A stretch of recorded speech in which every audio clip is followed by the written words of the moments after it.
ছবির ব্যক্তি হচ্ছে নিউ ইয়র্ক সিটির একজন মেয়র, তার নাম হচ্ছে ইরিক অ্যাডামস।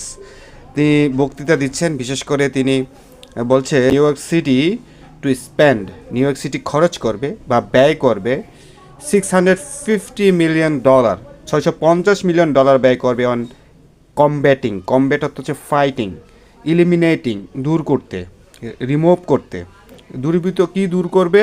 হোমলেসনেস, গৃহহীনতা। যারা গৃহহীন আছে, হোমলেস পিপল আছে, তাদের একটা বসবাসের জায়গা, বাড়ির জায়গা করার জন্য, থাকার জায়গা করার জন্য তিনি $650 মিলিয়ন ব্যয় করবে। অ্যান্ড মেন্টাল ইলনেস, এবং মানসিক অসুস্থ ব্যক্তি, আমরা যাদেরকে রাস্তাঘাটে দেখি যে অনেক মানসিকভাবে বিপর্যস্ত বা মানে খারাপ অবস্থায় আছে, পাগল যাদেরকে বলি, এরকম মেন্টাল ইলনেস, মানসিক অসুস্থতার মানুষদেরকে, হোমলেসনেস, গৃহহীন মানুষদেরকে পুনর্বাসন করার জন্য নিউ ইয়র্কের মেয়র $650 মিলিয়ন একটা ব্যয় বাজেট করেছে।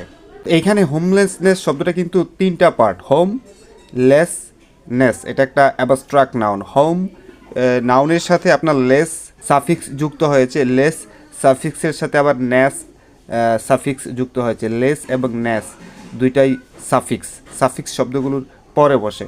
হোমটা একটা নাউন, নাউনের সাথে যখন লেস বসায় তখন সেটা হয়ে যায় অ্যাডজেক্টিভ, আর শব্দ শেষে ন্যাস থাকলে সেটা হয়ে যায় নাউন।